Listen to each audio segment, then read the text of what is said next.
శ్రీమాత్రే నమః. నేను మీ చెల్లా జ్యోతిర్మయి. ఓం వైబ్స్కు స్వాగతం. ఈ వీడియోలో ఆదిశంకరాచార్యుల వారి దక్షిణ భారత యాత్రలో భాగంగా కర్ణాటక రాష్ట్రంలోని వివిధ ప్రదేశాల పర్యటన విషయాల గురించి తెలిపే ప్రయత్నం చేస్తాను.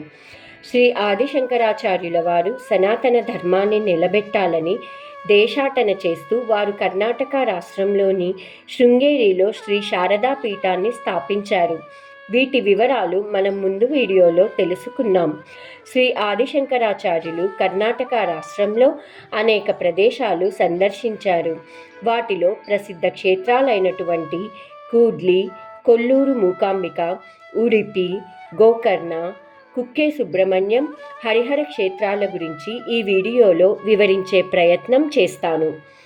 శ్రీ ఆదిశంకరాచార్యులు శృంగేరిలో శారదాపీఠం స్థాపించి అక్కడ నుండి సమీప స్థానమైన కూడ్లీని చేరుకున్నారు. ఈ ప్రదేశంలో తుంగ మరియు భద్రా నదులు కలుస్తాయి. ఈ ప్రశాంత వాతావరణంలో తుంగభద్రా సంగమ వద్ద శ్రీ ఆదిశంకరాచార్యులు ధ్యానం చేశారు. ఆ ధ్యానంలో వారికి సరస్వతీదేవి దర్శనమిచ్చారు. సరస్వతీదేవిని శారదాంబగా భావించి ఆ పారవస్యంలో శారదా భుజంగ ప్రయాత స్తోత్ర రచన చేశారు. ఈ స్తోత్రంలో మొత్తం 21 శ్లోకాలు ఉన్నాయి. అందులో 2వ శ్లోక వివరణ గురించి తెలుసుకుందాం. తుంగభద్రా నదీ తీరాన వెలిసిన ఓ శారదాంబ, మీ కటాక్షంలో దయ, చేతిలో జ్ఞానముద్ర, కళలతో ప్రకాశవంతమైన రూపం, అందరినీ కరుణతో గమనిస్తూ ఎప్పటికీ చైతన్యంగా, జ్ఞానంగా, జాగృతంగా ఉండే దివ్యతత్వము కలిగిన ఆ శారదా అమ్మవారిని నేను విరామం లేకుండా పూజిస్తాను అనే అర్థం వస్తుంది. ఇలా శ్రీ ఆదిశంకరాచార్యులు ఈ ప్రాంతాన్ని పవిత్ర ధారగా భావిస్తూ ఇక్కడ శారదాదేవి తత్వాన్ని ప్రతిష్ఠిస్తూ శారదమ్మ పీఠాన్ని స్థాపించారు. ఈ పీఠం శృంగేరి శారదా పీఠానికి అనుబంధంగా ఉంటుందని శ్రీ ఆదిశంకరాచార్యుల వారు పేర్కొన్నారు. అలా వారు శిష్యులకు ఆధ్యాత్మిక విషయాలు నేర్పుతూ కొల్లూరు మూకాంబికా ప్రదేశానికి చేరుకున్నారు. ఇప్పుడు మూకాంబికాదేవి గురించి తెలుసుకుందాం. ఈ ప్రదేశం ఉడిపి జిల్లాలో ఉంది. పురాణాల ప్రకారం ఒకప్పుడు కామశాస్త్ర ప్రబలుడైన మూకాసురుడు అనే రాక్షసుణ్ణి సంహరించడానికి త్రిదేవతలు శక్తులు అనగా శ్రీలక్ష్మి, సరస్వతీదేవి, పార్వతీదేవి కలిసి ఒకే రూపంలో అవతరించాయి. ఈ రూపమే శ్రీ మూకాంబికాదేవి. ఈ అమ్మవారే మూకాసుర రాక్షసుణ్ణి సంహరించింది.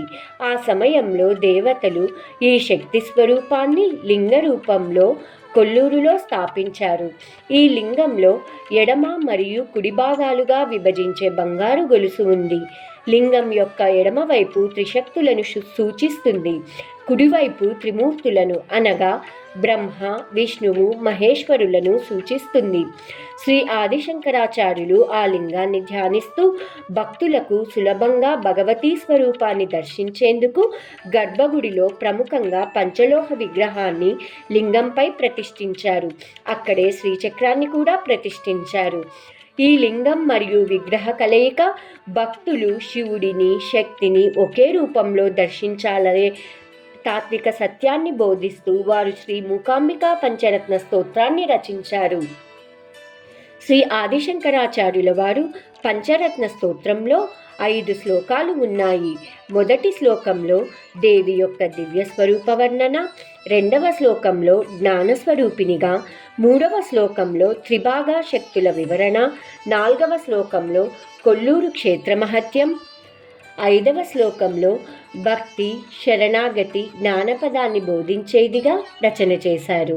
శ్రీ ఆదిశంకరాచార్యులు ఈ ప్రదేశంలో లింగానికి నిత్య పూజలు, అభిషేకాలు చేయమని మరియు పంచలోహ విగ్రహానికి అలంకారాలు, పుష్పాంజలి, తాంబూల సేవ చేయమని ఆలయ అర్చకులకు నిర్దేశించారు. నేటికి ఈ పూజా విధానమే కొనసాగుతూ ఉంది. ఇలా శ్రీ ఆదిశంకరాచార్యుల వారు వారి శిష్యులకు లింగం అంటే ఆత్మతత్వం, విగ్రహం అంటే స్థూలతత్వం, ఈ రెండిటి కలయికనే అద్వైత దర్శనానికి మూలం అని సూచించారు.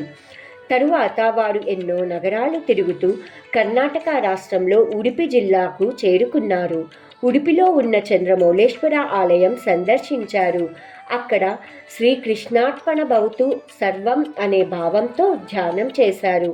ఆ ధ్యానంలో వారికి శ్రీకృష్ణుడు బాలరూపంలో దర్శనమిచ్చారు అని పురాణాలు చెబుతున్నాయి. శ్రీ ఆదిశంకరాచార్యులు అక్కడ ఉన్న ఆధ్యాత్మికవేత్తలతో తత్వ చర్చలు నిర్వహించి హరిహరులు వేరు కారని, వారిద్దరూ బ్రహ్మస్వరూపులే అని బోధించారు. ఆ తరువాత వారు కర్ణాటక రాష్ట్రంలోని ప్రసిద్ధ క్షేత్రమైన గోకర్ణ చేరుకున్నారు. ఈ క్షేత్రంలో శ్రీ మహాబలేశ్వరుడు లింగాకార రూపంలో కొలువై ఉన్నారు.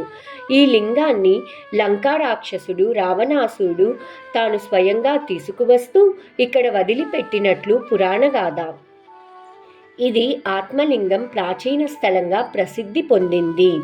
పురాణ గ్రంథాల ప్రకారం గోకర్ణ సమీపంలో శంకరాచార్యుల వారు తపస్సు చేయగా వారికి ధ్యానంలో ఇక్కడ ఆత్మలింగ విశిష్టత ఉందని గ్రహించి ఆ లింగానికి గురువులతో సిద్ధులతో విశిష్ట పూజలు జరిపించి తాను రచించినటువంటి దక్షిణామూర్తి స్తోత్రాన్ని పఠించారు. ఆధునిక కాలంలో ఈ క్షేత్రం ముక్తి క్షేత్రంగా ప్రసిద్ధికెక్కుతుందని చెప్పారు. ఈ ప్రదేశం నుంచి ఆదిశంకరాచార్యుల వారు కర్ణాటక రాష్ట్రంలోని అనేక ప్రాంతాలను సందర్శిస్తూ వివిధ తీరాల ప్రజలను కలుస్తూ భగవంతుని ఆరాధన చేయమని నిర్దేశించారు. అలా వారు హరిహర క్షేత్రం చేరుకున్నారు. ఈ హరిహర క్షేత్రం దావణగిరి జిల్లాలో ఒక ప్రసిద్ధ క్షేత్రం. ఇక్కడ విష్ణువు శివుడు అనే రెండు తత్వాల సమన్వయాన్ని సూచించే విశిష్ట రూపంలో భగవంతుణ్ణి పూజిస్తారు. ఈ క్షేత్రం యొక్క పురాణ గాథను తెలుసుకుందాం. ఒకప్పుడు మధు అనే రాక్షసుడు దేవతలను హింసించగా వారు శ్రీ మహావిష్ణువుకు ఈశ్వరుడికి మొరపెట్టుకున్నారు. అప్పుడు శివుడు విష్ణువు కలిసి ఒకే రూపాన్ని ధరిస్తారు. ఈ రూపంలో భగవంతుడు రాక్షసుణ్ణి సంహరించి హరిహర క్షేత్రంలో హరిహరేశ్వరునిగా స్వామి దర్శనమిచ్చారు. ఈ మూర్తిలో కుడి భాగం శివుడి స్వరూపంగా, ఎడమ భాగం విష్ణువు స్వరూపంతో పోలి ఉంటుంది.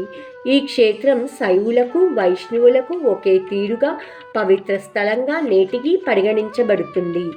శ్రీ ఆదిశంకరాచార్యులు శైవులు వైష్ణవులు సమానం అనే ప్రచారం చేస్తూ ఈ క్షేత్రాన్ని సందర్శించారు. శివో విష్ణురేవ నహి భేదః శంకే అనే నినాదాన్ని వారి శిష్యులకు బోధించారు.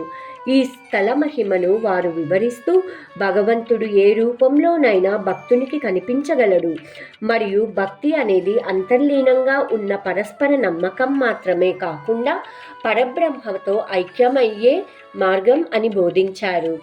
శ్రీ ఆదిశంకరాచార్యుల వారు శిష్యులకు బోధనలు చేస్తూ కుక్కే సుబ్రహ్మణ్యం చేరుకున్నారు. పురాణాల ప్రకారం ఈ క్షేత్రం కర్ణాటక రాష్ట్రంలోని 7 పవిత్ర క్షేత్రాలలో ఒకటిదిగా చెబుతారు. ఈ క్షేత్రం స్థల పురాణం ఏమనగా శ్రీ మహావిష్ణువు వాహనమైన గరుడ పక్షి నుంచి తప్పించుకోవడానికి దైవిక సర్పమైన వాసుకి కుమార పర్వతంపై శివుడిని ప్రార్థించగా శివుడు ప్రత్యక్షమై వారి కుమారుడు సుబ్రహ్మణ్య స్వామి రక్షణ కల్పిస్తారని వరం ఇస్తారు. తారకాసురుని వధ తర్వాత సుబ్రహ్మణ్య స్వామి కుమార పర్వతానికి చేరుకుని వాసుకి సర్పానికి దర్శనం ఇచ్చి రక్షణగా ఉంటానని వాగ్దానం చేసి అక్కడే కొలువై నేటికి కుక్కే సుబ్రహ్మణ్య స్వామిగా పూజలందుకుంటున్నారు.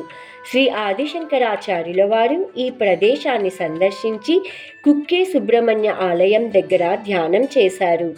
అటు తర్వాత ఎంతో ప్రాచుర్యం చెందిన సుబ్రహ్మణ్య భుజంగ ప్రయాత స్తోత్రంలోని భజే కుక్కే లింగం అని 27వ శ్లోకంలో స్తుతించారు. ఈ శ్లోక భావార్థం ఏమిటంటే, నా మనసు ఎప్పుడైతే చంచలంగా తిరుగుతుందో అప్పుడు నీవు తప్ప నాకింకెవ్వరూ లేరు ఓ సుబ్రహ్మణ్య. ఎప్పుడైతే నేను నీ చరణాలతో నిలిచే స్థితికి చేరుతానో అప్పటి నుండి కుక్కేలోని పవిత్ర లింగాన్ని నిత్యం భజించాలనే కోరిక నా మనసులో ఉంది అనే అర్థం వస్తుంది. ఇలా వారు శ్లోకాలతో అద్భుతమైన ఆధ్యాత్మిక తత్వం వెలుగులోకి తీసుకొచ్చారు. ఇలా శ్రీ ఆదిశంకరాచార్యులు తమ శిష్యులకు ఆధ్యాత్మిక తత్వం బోధిస్తూ మరొక నగరం చేరుకున్నారు. ఇంతటితో కర్ణాటక రాష్ట్రంలోని వివిధ పుణ్యక్షేత్రాల వివరణ సంపూర్ణం. సర్వే జనా సుఖినో భవంతు. మరొక వీడియోలో శ్రీ ఆదిశంకరాచార్యుల వారు రచించిన స్తోత్రాలు, సందర్శించిన నగరాల గురించి తెలుసుకుందాం. అందరికీ శుభం జరగాలని కోరుకుంటూ మీ చెల్లా జ్యోతిర్మయి. Bye.